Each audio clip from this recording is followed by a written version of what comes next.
오늘부터는 우리가 고린도 후서 말씀을 보도록 하겠습니다. 오늘 본문 말씀은 고린도 후서 1장 23절에서 2장 17절까지 말씀입니다. 고린도 후서 1장 23절에서 2장 17절까지 말씀을 통해 하나님께서 오늘 우리에게 주시는 말씀을 듣고자 합니다. 고린도 교회에 여러 문제들을 들었던 바울이 에베소 지역에서 편지를 썼죠. 고린도 교회로. 그게 고린도 전서입니다. 그래서 고린도 전서는 고린도 교회가 가진 여러 문제들을 담고 있습니다. 그런데 사도 바울 같이 위대한 이 사도의 편지임에도 불구하고 모든 성도가 아멘으로 그 말씀을 받아들이지 않았어요. 그러다 보니 이 고린도 교회 성도들 중에 바울의 말씀을 받지 않고 바울을 비난하고 심지어 바울의 사도됨에 대해 자격이 있는가에 대해서 논하는 자들이 나오기 시작하게 됩니다. 놀랍지 않습니까? 바울의 그 메시지에 다 순종할 것 같은데 그러지 않았다는 것. 교회가 지도자를 불신할 때 일어나는 현상이 뭐냐면 분열입니다. 교회가 어지러워지죠. 그래서 바울이 급하게 그 상황을 조금 더 해결해 보기 위해 고린도 교회로 가게 돼요. 직접 가서 문제도 해결하고 고린도 교회 성도들의 믿음을 좀 더 다지기 위해서 갔던 것 같습니다. 그런데 놀랍게도 바울의 고린도 교회 2차 방문은 목적을 달성하지 못해요. 실패라는 말을 쓰기는 좀 조심스럽지만 2차 방문은 목적을 달성하지 못했다는 의미에서 실패한 방문이라고 말할 수 있는 겁니다. 직접 갔는데 더 안 좋아진 거예요. 여러분 종종 그럴 때 있지 않습니까? 문제가 돼서 안 되겠다. 내가 가서 해결해야지. 직접 갔는데 문제가 더 커진 거예요. 지금 바울이 그런 상황인 겁니다. 바울에게도 이런 상황이 있다는 것이 사실 참 놀라운데요. 그래서 바울이 원래 가기로 했던 계획들을 좀 변경해요. 그래서 그 이야기들을 이 고린도서 1장부터 쭉 써가는 것이거든요. 그러면서 2장 1절에 그가 계획을 변경하는 것에 대해서 설명하며 이런 내용을 말씀하고 있습니다. 2장 1절인데요. 내가 다시는 너희에게 근심 중에 나아가지 아니하기로 스스로 결심하였노니. 그러니까 편지를 썼는데도 문제가 사그러들지 않고 오히려 자신을 비난하고 교회가 혼란스러우니 근심 중에 걱정하는 마음으로 급하게 간 거예요. 근데 그게 해결이 아니라 오히려 큰 문제가 더 생긴 거예요. 그래서 다시 오기로 계획하고 말은 했지만 바울은 기도하며 결정하기를 한 템포 늦추기로 한 거예요. 내가 가서 해결하겠어. 이걸로는 안 되는 걸 안 거죠. 그래서 내가 다시는 너희에게 근심 중에 급하게 나아가지 않기로 스스로 결심했다는 겁니다. 그래서 가기로 계획한 것들에 대한 그 계획이 지금 변경되고 있음을 말하는 거예요. 우리도 마찬가지입니다. 여러분이 아무리 유능하고 훌륭해도 그래서 여러분의 말이 어떤 면에서는 바울의 그 말처럼 권위가 있고 다른 사람들이 따를 수 있는 그런 포지션일 수도 있어요. 하지만 그 상황에서도 그러한 분으로 인식되고 있음에도 여러분의 말과 여러분의 권위가 작용되지 않을 때도 있다는 거예요. 아니 그 사람도 그래? 네 맞아요. 바울도 그랬거든요. 이때 바울은 급하게 가서 해결해 보려고 하지만 유익하지 않음을 깨닫게 된 거예요. 그래서 한 번은 실수했지만 한 템포 늦췄다는 것을 기억해야 됩니다.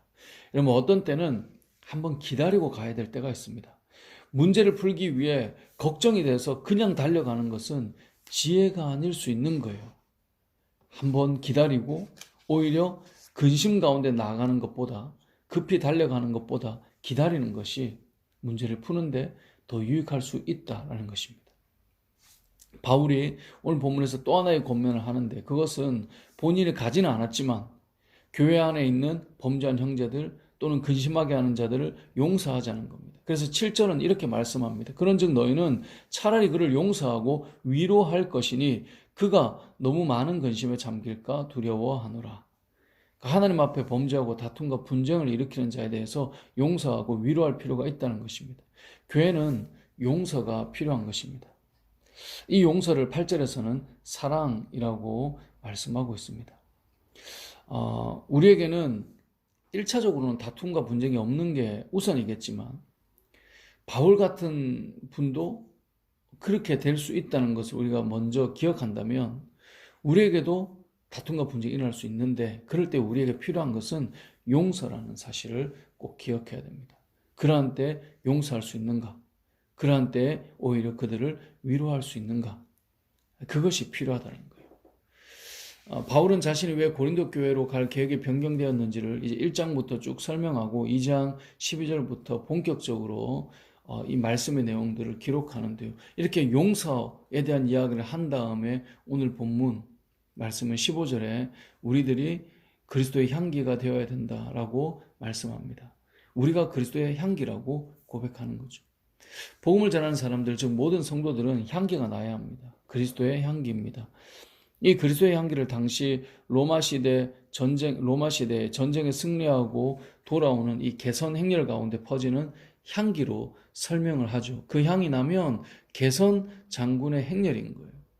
근데 그것처럼 죄와 사망의 권세를 이기신 예수 그리스도로 인해 복음으로 나타날 향기를 말하는 거거든요. 근데 그냥 좀 쉽게 설명하면 그냥 요즘으로 좀 적용해 보자면 어떤 사람이 향수를 은은하게 뿌렸어요. 다가오면 뭐가 나요? 향기가 나죠. 그것처럼 성도의 삶과 행렬에는 향기가 나야 된다는 거예요. 이미 승리하신 예수 그리스도를 신뢰하고 세상에서 믿음으로 산다는 것 자체가 향기 나는 인생이 되는 것입니다. 사는 성도 여러분, 여러분의 말과 행동에 향기가 나기를 소망합니다. 세상의 교회를 볼 때, 믿음의 사람들을 볼 때, 성도들의 모습을 볼 때 향기가 난다고 말할 수 있기를 소망합니다. 오늘 하루도 향기 나는 삶을 사십시오. 이것을 좀 더 도덕적이고 윤리적으로 괜찮은 나를 만든다는 것으로 생각할 수도 있겠지만 그게 아니라 이 향기는 그리스도의 향기입니다. 여러분에게서 예수 그리스도의 향기가 나야 돼요. 그러니까 그리스도인은 그리스도를 닮은 삶을 사는 거예요. 예수님께서 한 생명을 위해 그의 생명을 내어주신 예수님이 여러분에게 나타나야 되는 거예요. 그래서 16절은 생명에 이르는 냄새라고 말해요. 우리가 앞에 사도 바울이 용서하라 그랬죠. 예수님의 향기는 어떻게 날 거예요? 용서예요. 위로예요. 사랑이에요. 그래서 그 영혼이 생명에 이르도록 하는 그것이 바로 그리스도의 향기입니다. 또한 17절에 하나님의 말씀을 혼잡하게 하지 않고 순전하게 받은 그대로 전한다는 말씀이 있습니다. 이 혼잡하게 한다는 헬라어 카펠리오는 장사를 한다, 물건을 판다 이런 뜻이에요. 그러니까 수많은 사람들이 카펠리오, 장사하고 물건 팔고 이익이 되는, 그러니까 복음을 전하며 장사를 하고 있다라고 말하고 있는 거죠. 근데 사도 바울은 우리에게 오늘 고린도후서 말씀을 통해 하나님께서 우리에게 말씀하고 있는 거예요. 우리는 장사치가 아닌 거예요. 장사치는, 장사꾼은 그리스도의 향기가 아니라는 것입니다. 우리는 오직 그리스도께서 생명을 내어주신 것처럼 생명에 이르는 냄새를 우리에게서 드러내야 된다는 것입니다. 오늘 말씀을 통해 우리는 세 가지를 기억하면 좋겠습니다. 첫 번째는 급하게 고린도 교회로 갔지만 오히려 문제가 더 커지게 된 바울이 한 템포 속도를 늦춘 것. 한국 사람이 잘 못하는 것 중 하나가 기다리는 거라고 하잖아요.